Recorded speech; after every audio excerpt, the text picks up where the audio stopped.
Welcome to Hacking Music. I'm your host, John Pashada. The goal of this podcast is to break off a piece of the hacking music training we use and train artists in every day to master the best of what other headliner artists have already figured out so that you can unlock your potential. Additionally, we interview world-class artists and entrepreneurs, doers and thinkers so that you can better analyze your problems, seize your opportunities, and master your decision-making and execution. Every episode is packed with training, lessons, and force multipliers that never expire. And if you're listening to this, you're missing out. If you'd like members-only training and exclusive content, you can join at hacking-music.com. Check out the show notes for a link. This episode is brought to you by the Sync Center, trusted by Fortune 50 companies, filmmakers, ad executives, and major film studios. The Sync Center is a full-service music supervision and licensing company that has managed projects for hundreds of clients, including national and global brands, agencies, and cultural events. Chris Stone is here today. Chris runs Dealcasters Live. Prior to that, Chris ran Sony label sales in the Southeast for over 20 years. I wanted to catch up with him because it's been a minute. Not only has it been 15 years since we last talked, but I'm interested in what he's doing now on the front end of e-commerce live selling. We talked about a brand new piece of Amazon real estate called the Influencer Dashboard and how artists approach sales, commonly getting it exactly wrong by avoiding this important piece of a healthy artist's career, and how artists can start to take advantage of Amazon's new Influencer Dashboard. Hey, everybody. Really excited about this conversation. We've got Chris Stone with us today. Chris and I grew up in the 90s playing in bands together. We each kind of worked for Sony for a number of years. Chris is what I would consider an expert in kind of live stream selling. There's probably a better word for that. Online, no, that sounds good. That works. It'll change. Yeah. Don't blink. It'll change next week. They'll call it something else. Right. So today we're going to talk about artists selling experiences, full stop. That's what we do as artists, whether it's silver discs, merchandise, tickets, live stream, we sell experiences. And we're going to talk about how to do that without selling out. Chris, welcome to the podcast. I'm super glad you're here. Man, I'm stoked to be able to hang out with you and sort of sharpen the irons, and at least we get to hang out. We've tried to connect for years, and this podcast gives us an excuse to hang out and catch up. And certainly, I'm excited to share what I know. I don't know if I'm an expert, but I know enough to be dangerous about live selling, whether it's on Amazon. But I'm just stoked to be able to share this with your community, sir. Yeah. This is going to be great. So something we like to do, Chris, is always ask, what is the world we're living in? We don't want to live in a previous decade and make that mistake of trying to live in the 90s or the 80s. It's 2022, right? We're living in the future. So I thought it'd be helpful just to kind of set the context and set the table for the conversation. I kind of see that there's two things we need to talk about. The first is just the e-commerce opportunities are massive in 2022. Just looking at these Shopify stats, Shopify sellers have generated $444 billion last year, which is more than Amazon, Apple, Volkswagen, and BP combined. So it's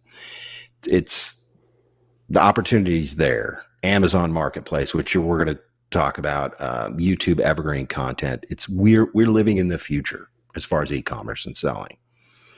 And at the same time, artists are still kind of magical unicorns. They want to write their songs and not have to be talking about sales or merchandise or any of that. So those are kind of the two axes, I think are interesting to kind of put in this conversation before we jump in. Is that a fair kind of jumping off point? Absolutely. I think a lot of, sort of the gaps that we see in really any brand, any sort of content creator, whether you're a musician and a songwriter, or if you're creating video or audio or graphics or anything like that, you have your brand and it feels uncomfortable, the word sales, right? The word sell. And if you don't look at live video and selling, especially on a platform like Amazon, as the home shopping network or QVC, but just another extension of what you are currently, to be able to bolt on your existing brand to that, you actually can make some money while you sleep, which I know a lot of people are interested in, especially since that money while you slept years ago has been dwindling and dwindling and dwindling as things head into the future for music. Yeah, 100%. And we both kind of, our paths in Nashville, early 90s, and we both kind of went to work for Sony. Myself was a writer, producer at Tree, and then you, it's the label side of it. So I wonder, Chris, can you kind of rewind and just kind of think about what's changed for you in since you were at Sony and now that you're on your own, doing your own thing? Yeah, absolutely. So, for me, I've worked at Sony for 27 years. Jeez. And so I've worked on the distribution side. So, essentially, before digital was a gleam in Clive Davis's eye, I was traveling to record stores and selling the shiny plastic discs, like you had mentioned, as well as cassettes, and promoting albums that were released on our owned labels, and eventually worked my way up in that, got a management position, moved to Atlanta, and managed the entire Southeast as well as the eastern half of the U.S., but saw digital as something that was coming, and was very interested in, sort of finding out what all of this stuff was when mp3.com was a thing, and then eventually Napster was a thing. I remember, here's a story for, if I may, I remember walking into my EVP's office with my, huge compact laptop that the company gave me to use. And I opened it up and I had Napster running, and I was downloading the entire Dave Matthews Band catalog on it. Right. And so now I'm probably going to get some sort of legal letter from Dave Matthews Band. No, I won't. But I was showing him this, and I said, "This is coming. This is happening on college campuses. This is and he was more upset at me for using company-owned product to put something illegal." And of course, the whole conversation of, oh, well, people want to read liner notes and people want to handle the product. And I said, kids that are doing this, they don't care about any of that stuff. And so put me on every task force that I possibly can be on. And then I jumped from one sinking ship in the physical product for Sony onto another sinking ship, which was the mobile business, ringtones. People would pay $2.49 for a 30-second clip of music, if you can believe that, because smartphones at the time, that's all they could do. And so then eventually moved my way into streaming and became sort of the conduit for Sony and companies like Spotify, et cetera. But why I left Sony was, obviously the attrition in the music business, especially at the label end, really the bottom fell out. But I still was, employed by Sony, based here in Atlanta, the only employee based here in Atlanta, and they're wanting me to move to New York. But John, my number one focus is to be the best father and husband that I could be. Moving my family to New York at the time just was not in the cards. So I knew at some point they were going to pull that chair out from underneath me, and I was happy to start my own business, which is Cast Ahead, where I work with podcasters and live streamers who don't want to know how to make a show; they just want a show, and so I do that for them. Love it. So you've seen a lot of change. Oh yeah, from the early onset of digital to Amazon taking over the world here, and one of the things I thought would be interesting to talk about is the big myth that's out there is this idea that nobody buys product anymore. And for us, we don't think of, product in the 90s term. It's more about experiences. Fans buy experiences, and some of those are silver discs. Some of those are merchandise bundles. Some are live stream, face-to-face stuff. It's really the Disney model. Think about Frozen. How many different ways could we possibly experience Frozen? It's hundreds, thousands even. So what have you seen happen? What are some of the things you're seeing that our artists and entrepreneurs can really start to wrap their head around as far as kind of defanging this idea that nobody buys product and we just need to compete for free streams? What's happening in your world?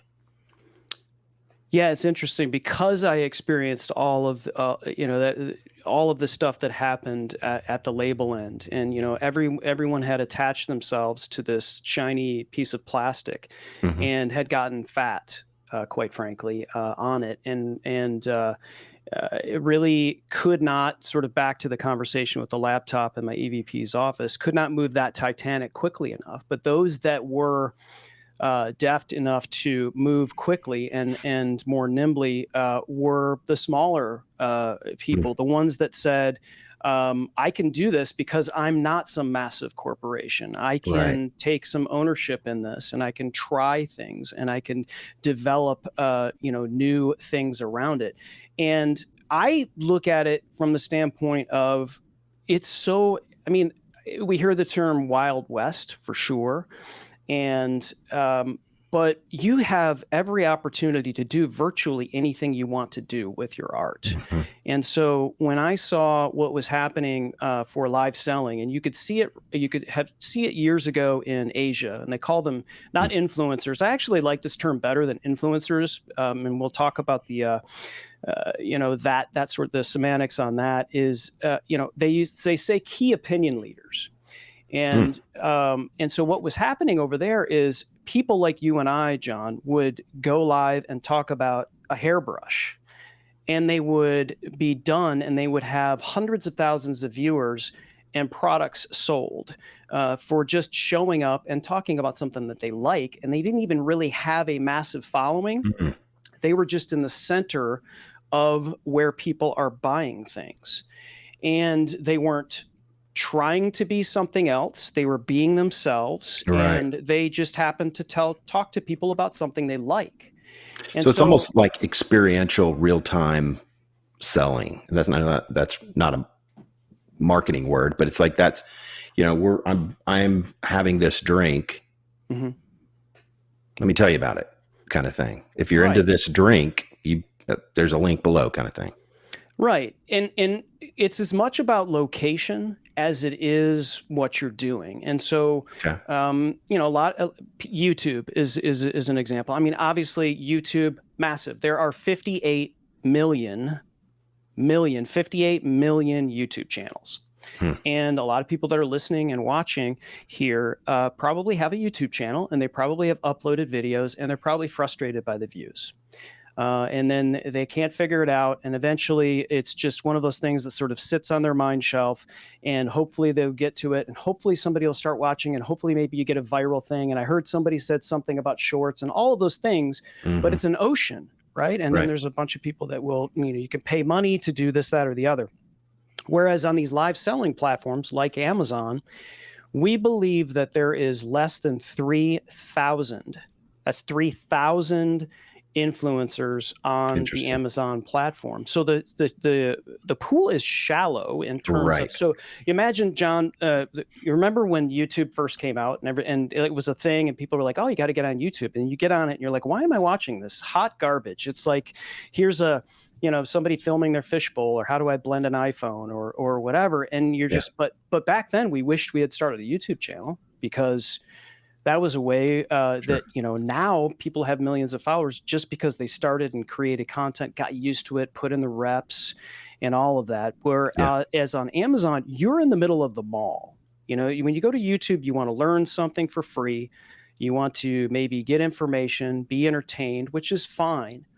But if you go live on Amazon and continue to do the same things that you're already doing, you just happen to have products that you sell. You're not Home Shopping Network. You're not QVC. You're actually just like, this is my music, and this is the microphone that I'm using. And let's talk about that for a second, Chris, because you're down that road quite a bit. We just started on that road, but let's define it for our viewers who may not know what the heck we're talking about. We're not talking about Amazon like we know it. This is the influencer channel. Is that what it's called? Or That's right. Yeah. So many people already have what's called an Amazon Associates account, which is basically like it's your affiliate. So like okay. when you want to tell somebody about something that's available on Amazon, you get a link. And that link, if someone chooses to buy that thing, you'll get a little commission if they do buy it at no cost to the consumer. So, right now I'm speaking into a Shure MV7 microphone. If I were to take a clip of this and then I would say, hey, my mic is a Shure MV7, here's the link for it. Or if somebody were to say, hey, I like that mic, I like how you sound or whatever. Right. You could actually send them a link and you'll get anywhere from 3 to 8% of a commission on a particular piece of product, depending on the type of product. So that's your associates thing. Now, the Amazon Influencer Program, like you're talking about, is a different thing where once you have your associates, which many people already do, you can then submit and be approved for the Amazon Influencer Program, which is based on your like a social media following, YouTube, TikTok. And that happens on Amazon proper. That's not happening on YouTube. That's not on Facebook. That's like the videos, the streaming is happening on Amazon. That's correct. So yeah, once you get approved, you're able to go live on Amazon. And then when you do, the products that you're talking about, your live stream it shows up on the product page. So right now, if we were live and I have this Shure MV7 again, on the Shure MV7 product page would be this particular live stream. And so as people are shopping, all of a sudden they go, boom, this looks like a cool show. This person's playing this, that, or the other. Click on it. They're going to go to your live stream. They're going to see the products. There's a chat. You can interact with people, answer their questions, entertain them, and really do some creative things on the platform, which is what we saw as a real opportunity for us. Yeah, that's huge. And you said there's only 3,000 influencers. Yeah. We believe there's less than that. Amazon does not publish that, but and then go 80-20 rule, right? 20% of those people are the ones that are really leaning into it. Right. And so that smells like that smells like opportunity. Here's the other thing, John, is that if someone here is watching or listening to this and they say, well, I don't know if I can create like a great show or whatever. Trust me, there's a lot of people that get approved as an Amazon influencer, maybe because they have 2,000 Instagram followers, which is not that many, but they've never gone live. They actually aren't very good at doing live streams. So there's a lot of live streams, even those that are the 20% that are focusing on it, they're not even very good at it. They don't understand how to do things. And so they're not very successful, even though they have these massive followings on other platforms. So it's a real opportunity for someone that even knows a little bit as far as how to live stream, how to sound good, how to look fairly decent, and it makes some money while you sleep. Right. That's interesting, Chris. So that's day one, early days of, this is like YouTube 15 years ago. Absolutely. But a platform that's different from YouTube as far as the mindset of someone that goes there, because everyone, it's the number one search engine for products. So if someone, and I keep on going back to microphones, so I'll try to switch. Well, someone's searching for a guitar. Right. And it could be just a Strat. Of course, the Fender site's going to come up, right? But Amazon's going to be up there, likely the first spot, because it's the number one search engine for products. So somebody's going to go, oh, wow, I can buy a Strat on Amazon. And most people, they think, well, I'm a Prime member. I can do this, whatever. Amazon's cutting into businesses like Sweetwater and others that do, a considerable amount of business for instruments. And so you're all of a sudden you're like, boom, people are searching for that product. And you have another opportunity to get found first if you're talking about those particular products. So from a search engine optimization or SEO perspective, getting found as an artist or a creator, it just exponentially goes up. Yeah. Well, let's talk about like the artist DNA. Like artists, we talked about the kind of aversion to selling. You've worked with artists, you still work with artists and businesses. How do you get them comfortable what makes sense for artists? Because artists, probably rightly so, they don't want to be the used car salesman going out there. Hey, here's my microphone. What's it going to take to get you into this car today? What feels right and believable and authentic as far as an approach for artists? You know what I mean? Yes. Have you seen anything working there that you want to, you think you can talk about? Absolutely. So the show we do is a podcast. We interview people. And it's not a product-oriented necessarily show. Okay. And so, we may have someone on, that has written a book, or, and so we're having an interview all the time. We're talking. We have related products in our what's called a carousel, which is what shows up beneath your live stream, and it could be the microphones we're speaking into. It could be the last 3 things the guest has bought on. So at any point in time, somebody may join the chat and say, "Hey, I have a question about da da da da da." Okay. We will weave that into the conversation.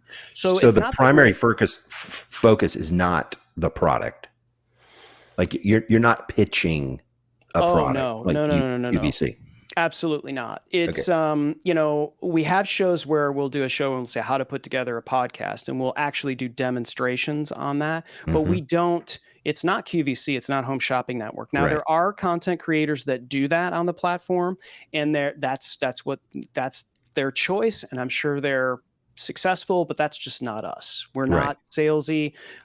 We like to have fun. We like to, show some stuff that we do that is on brand. John, we started the show because this is what we do for a living. In my business for Cast Ahead, and my partner Jim Fuse, who's Fusion Marketing, this is the stuff we do for our business. And so we just showed up on Amazon and just said, we're going to do this show already because we do this already. So as a musician, to your question, John, there are musicians that go live on the platform and they perform. They actually perform. They'll just hook in their keyboards, whatever instruments, and they will sing. And then as people chat, they're chatting with them. I think a lot of people are already seeing that, like on Facebook. There's artists are going live on Facebook, or they're going live on YouTube and doing similar things. However, they're out there and they're doing that, but you can do what's called multi-streaming. So you can go live on Facebook, you can go live on YouTube, then you can also go live on Amazon at the same time. And so, that's really kind of the sweet spot where you can, if you're playing that guitar and that guitar is available on Amazon, or your pedals that you're using, like everything that you've got in front of you, and your music. And we should also talk about Amazon merch as well, and how we've turned that into something that has been fairly successful for us as well, with print-on-demand products that Amazon has. So when you go live and you're like, it's a show, you're doing your show, you can perform your music, you can talk with your fans, you can do all that. You're not like, okay, next up in the carousel, we have, the coffee cup from StreamYard. This is, and that's not, for us, that's not, if you wanted to do that, you could, but I'm guessing most people don't feel really comfortable with that. They just feel more comfortable being themselves, staying on brand. I will tell you this, because I think a lot of people are curious. It's like, why should I, right? Why should I do It's another channel to, Right. It's just, why do I need to bolt on? And so I didn't know either. When Jim and I first went live on the platform, we had no idea. We had no idea how financially, viable it would be. And we had no idea that we would be heading up an entire day at PodFest and VidFest, which is we did a couple of weeks ago in Orlando. That was not on our radar at all. But as we started going through it and we started peeling this back, we're like, oh my gosh, there's this.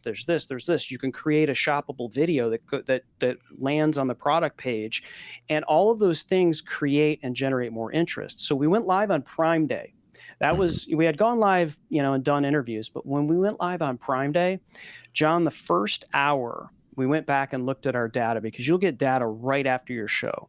We had over 10,000 views in the first hour. And I don't know about you, but when's the last time you had 100 views on Facebook on a live stream. It just doesn't happen unless you're massive. And of course we weren't massive. And so we said, wow, there was, in an hour, imagine if we had kept it going. So of course we scheduled more shows later that day, and I don't think ate the entire day, because we were just like, this is a massive opportunity. Now, most of those views come from being on product pages, and a lot of people were shopping that day. And so you're going to get a lot of drive-by views, okay? A lot of thumb-by views. But if you think about this, people do advertising. People are trying to, get known and get known. So if you could, at any one given time when you go live, get 10,000 people to pay attention to you, even for, a couple of seconds, you'd take it, right? Because how many of those 10,000 people are going to stick around if they hear a song they like, if they see a person they can identify with, and they happen to be talking about a product that they're interested in purchasing? You'd take it. Right. Absolutely. So it's a great way to build influence, brand awareness, and if your brand is a songwriter, that is, it's an opportunity. It's a wild west, and the pool is shallow, quite frankly. Right. Yeah, it's amazing. It really. Somehow we got accepted into the Amazon influencer program, and we're just, we're primarily on Shopify. Some on Amazon's products on Amazon, do a lot of bundle selling, pre-release, pre-order type bundling. Cool. But the opportunity at Amazon, especially as we're talking about the Amazon influencer new rollout, if done well, could really, really compete with Facebook and YouTube as far as people ready to buy, people already on the platform. That's a huge, and I'm sure your numbers are right as far as 3,000 people on. That's nothing. That's not even day one. That's breakfast of day one. That's right. That's right. And so, and you mentioned Facebook and YouTube. And so all of these platforms, they are, live selling, sort of, but there's all of these problems like supply chain, shipping, all of those things. Like if you're going through Facebook, is like, do you trust purchasing integration? People go to Facebook to complain about the president or whatever. Yeah. So it's like the destination is so important. And so even though there will be platforms launching on Facebook, and YouTube dabbled with it fourth quarter last year, they brought in some massive influencers. Not sure that was that successful. There's that supply chain issue, but Best Buy's coming, Target's coming, Costco's coming. These are places where, well, that's not on brand for me. Well, do you want your CDs in Target? Well, then maybe it is on brand for you. Yeah, and it's on brand for the fan who's going to purchase with Amazon Pay, right? That's the person's there ready to buy. That's right. We just started Amazon Pay 6 months ago, which I guess for those of us who don't know, Amazon, everybody has their credit card on Amazon, so you can port that into your Shopify store, and instead of expecting somebody to pull out their credit cards again and put it in, it's just boom, Amazon Pay. It's like Facebook login. You don't have to pull out the credentials again. And the numbers are fantastic for people that are paying with Amazon Pay. It's just boom, click, done, ship. Serve it up to people, and the more you can integrate yourself into that, the better it is. And again, you're in control of your brand, your show. Amazon has their guidelines. But what we found is those guidelines are a little blurry if you're making great content on their platform. And Jim and I, with Dealcasters, do a lot to evangelize for live selling, and specifically for Amazon. For that reason, is that, again, 3,000, less than 3,000 influencers, 20% are probably really leaning into it. And out of those 20%, how much of it is really great content? Right. Probably not that much. And so we're doing this because we want the influencers, your audience, those people that can make great content, and thrive from it from a visibility perspective, but financially as well. It can really, help sort of bridge those gaps that, streaming music and other things just haven't been able to be met, over the past few years. And that's something that we talk about a lot, is like artists are competing for free. They're competing for, vanity metrics that aren't tied to revenue. We like to compete for revenue. Big difference. Like I'm not interested in, that's right, in your TikTok views. I mean, sell a product, get somebody to take out their card and say, I want that, get it to me. Don't chase the numbers. Don't chase the numbers. Chase the checks. Yeah, that's 100%. And this is the way to do it. It's 100% the way to do it.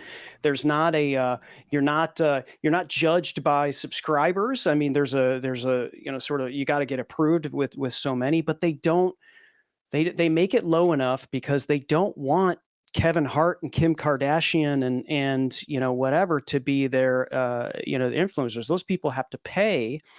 Or be paid in order to do that. They want people that have, lower, micro, nano, whatever prefix you want to use in front of influencers, because that's really how people are buying. I think this is a way to kind of help offset that thing. You can still continue to build your Instagram and build your TikTok and build that and do whatever. But this helps definitely assuage that whole thing, because you'll make some money while you sleep without selling out on your existing brand, because it's just, Amazon doesn't want, and these other platforms that are coming, they don't want massive influencers because they don't want to have to pay for them. And they've already seen that those were massive failures in the past. Right. People buy from people like us that say, when you walk around Costco and somebody is cooking something out of a toaster oven and you try a little pizza bite and you like it and you end up buying it, you don't remember who that person was that told you about it. Yeah. You just like the pizza bites. And they let you experience it. They 100%. gave you, there's that experience again of like, here's the beanie weenie or whatever it is. It's like, try the beanie weenie. Isn't it the greatest thing in the world? Absolutely. Yeah. I mean, and so this experience, I'm glad you brought up experience again. I forgot to kind of go here. So I know we're talking about home shopping and QVC and all, but imagine you're able to do what you're doing, and then someone asks you a question that's related to products and it's related to your brand. For instance, one of the greatest things, if I get 100 followers on Instagram or whatever, I guess it feels good, whatever. But nothing feels better than getting to the end of a show where you've worked out with different people and they bought a couple pairs of headphones because they weren't sure which would be more comfortable on their ears. They bought a podcast mic and they bought a Zoom H6 and they're starting their podcast the next day. Right. That's what feels awesome. Right. You've already done the research and the work for them. And yes, because there's credibility and believability, they're like, okay, whatever he researched is damn well good enough for us. Send us the bundle. And by the way, we take that. This is the other thing, is like, we use Amazon as a recording session.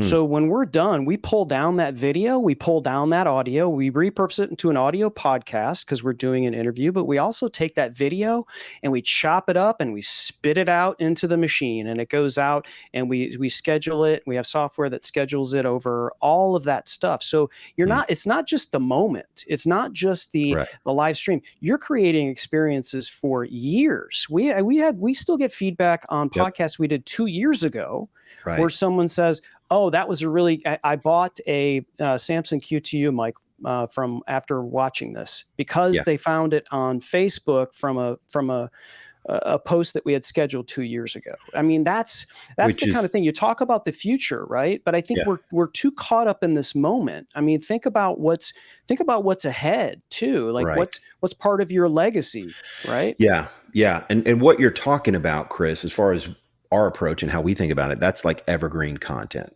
It's those seeds you leave out there that have the pre-order link or, order link in the SEO. And we get people purchasing products from, 2, 3, 5 years ago.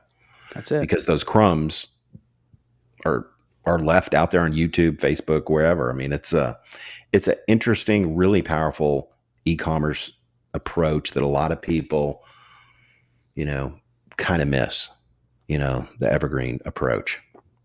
A lot of people do, because it goes back to vanity metrics, going live, living in the moment. And I think what it does too, John, is it helps you be better in the moment when you realize this content's going to live beyond us. Yes.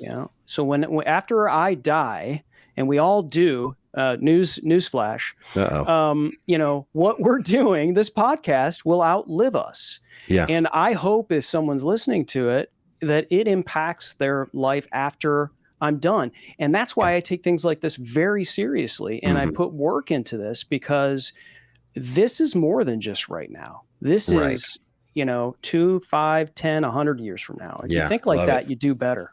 Yeah. Yeah. No, I love that, Chris. So you'd mentioned Amazon merch briefly a few minutes ago. Yeah. Can you talk a little bit about that? I think I know what you're talking about there, but unpack that a little bit for us. Yeah, it's merch.amazon.com. And so it's a print on demand merch service that is Amazon's. And so merch, there's other print on demands, whether it's Vistaprint or Printful or TeePublic. There's a lot of them. And basically it's you've got a logo, you've got some branding, you can design something on the web, and it's like, here's what I want my shirt to look like, here are all the colors I want, sizes available, men's, women's, whatever. Coffee mugs, all of that stuff.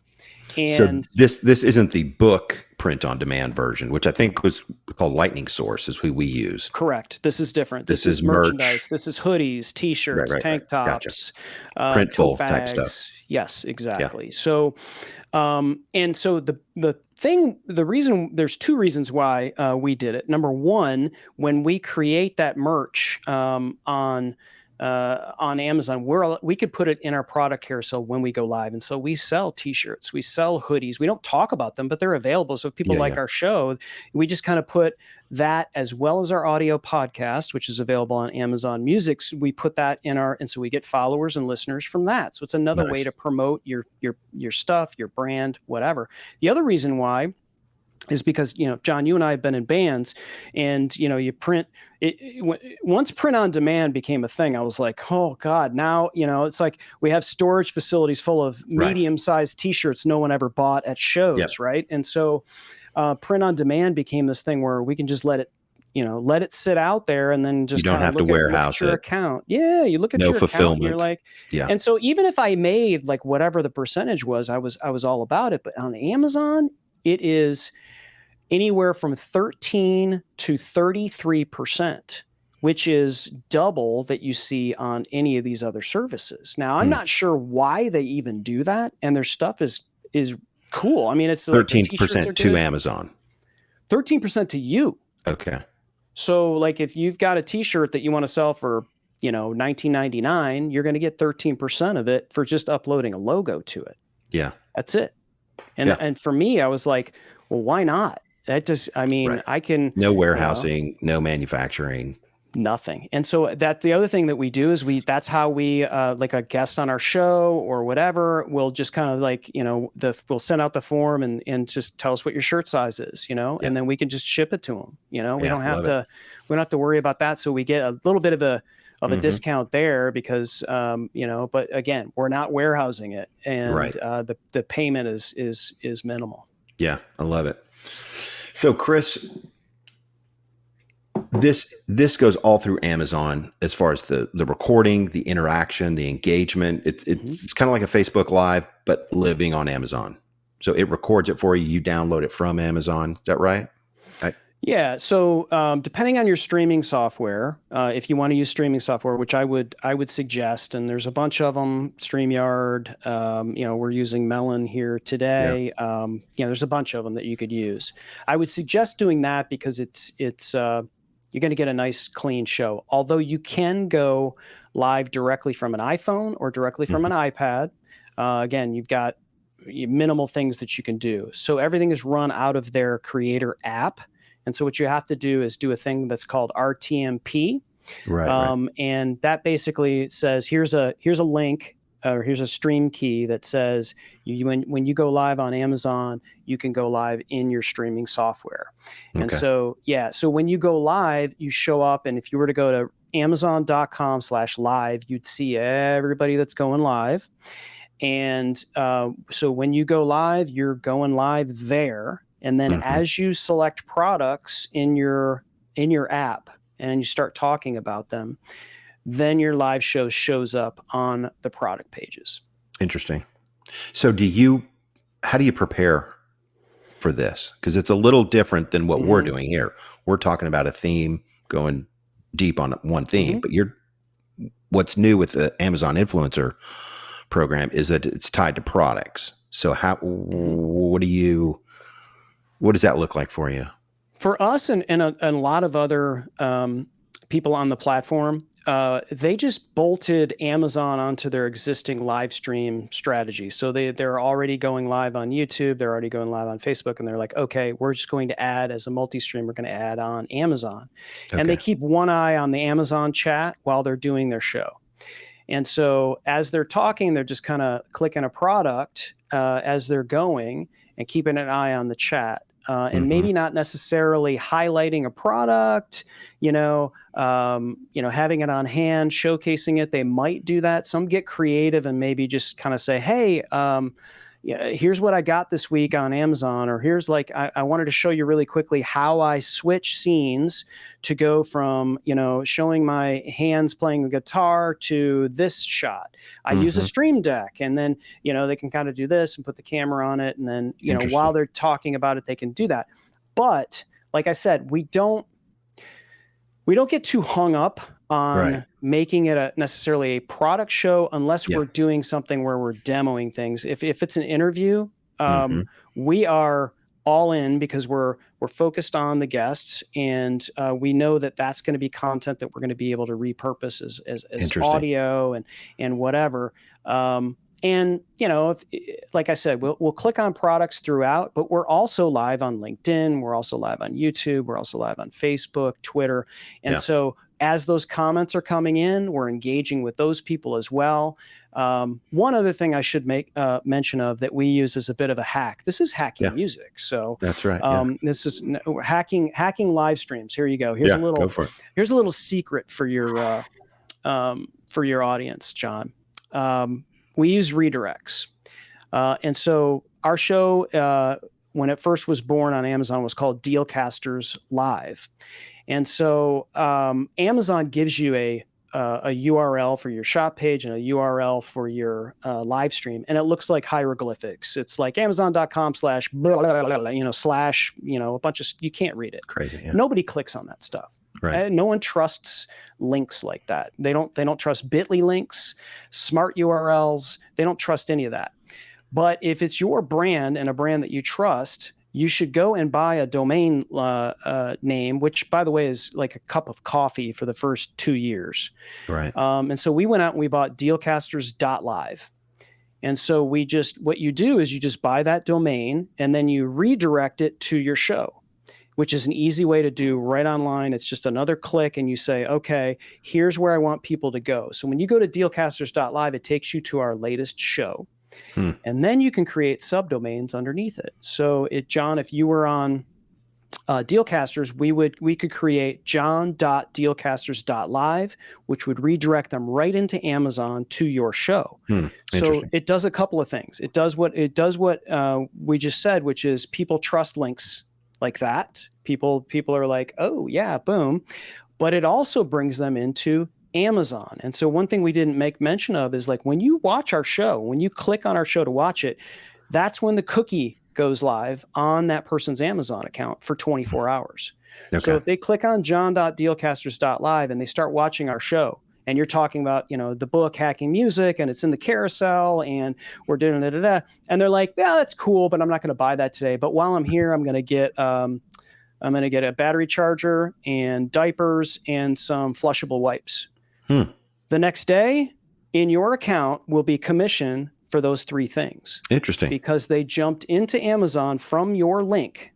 Okay. And that gives them a 24-hour cookie. So you get commission on any of that stuff. So that redirect is something that we use for trustworthy visual links, as well as a way to get people back onto the platform. That's interesting, Chris. So if I understand it right, you don't want people going to your .com. You're just pushing them to your Amazon page. We don't even have a dealcasters.com. We don't even use it. The .live. With .live. .live is yep. So if it's a pass through. It's a dummy pass through, basically. Yeah, it just says okay, they're going here, and we tell them where. So we're in control of where that is. If we want them to send it to anything, we could send it to anything underneath that domain. Right. Interesting. Yeah. Love it, Chris. So, as we're talking about this, Chris, in artists, and you know their DNA, you know how sometimes overly precious they can be. How do you onboard and how do you get somebody excited about e-commerce? Because this is where revenue lives. Do you have any parting words to kind of for people to think through as to begin that journey of like, look, I'm not just a magical unicorn. I'm a business and I have products. Yeah. Which mean we need to sell them. Yeah. Well, I would say if your number one goal to live sell is to make money, this might not be for you. And I mean that in very honestly. When we started doing this thing, we didn't do it to make money. But you can. And so it's a gift for us. So we don't. It's not lost on us that any of that stuff. And at any point in time, Amazon could snap their fingers and it all goes away, right? But it's not, because it's been very successful, and there's other things that are coming.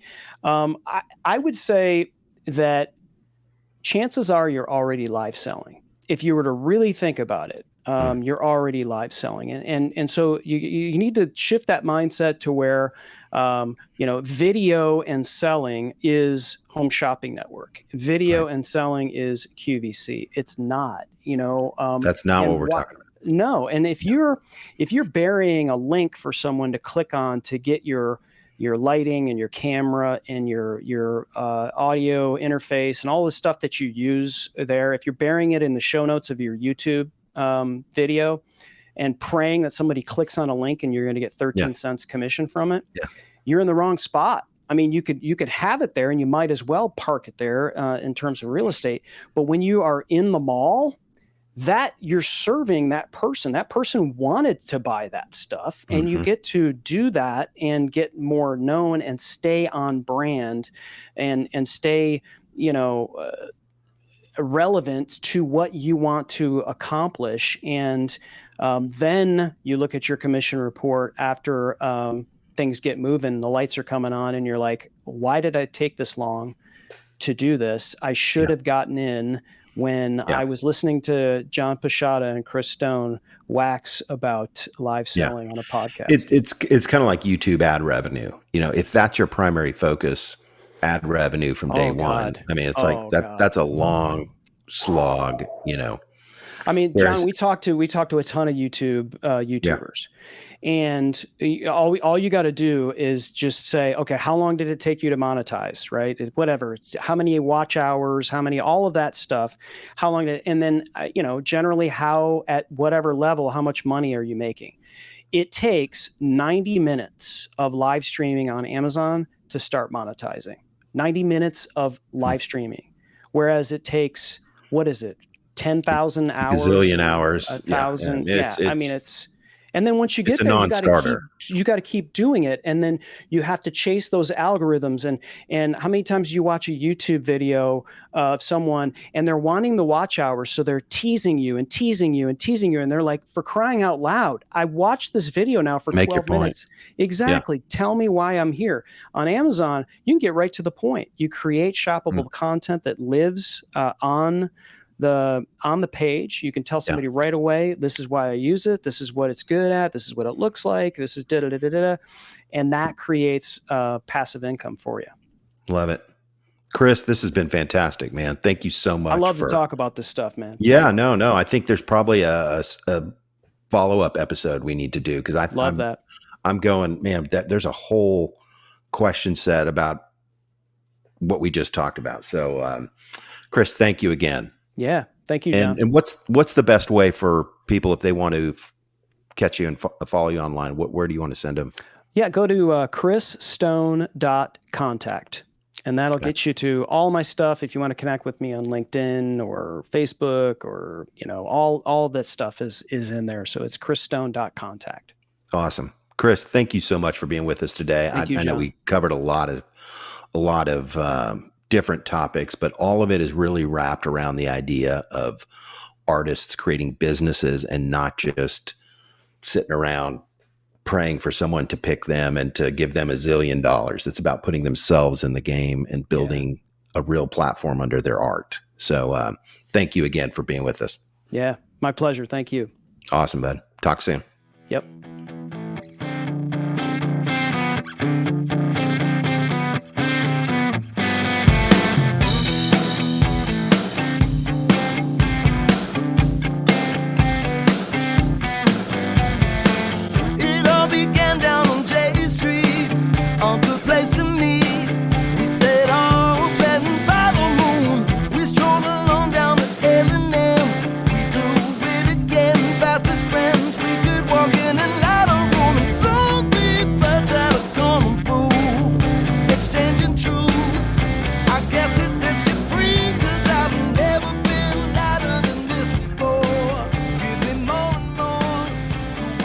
Show you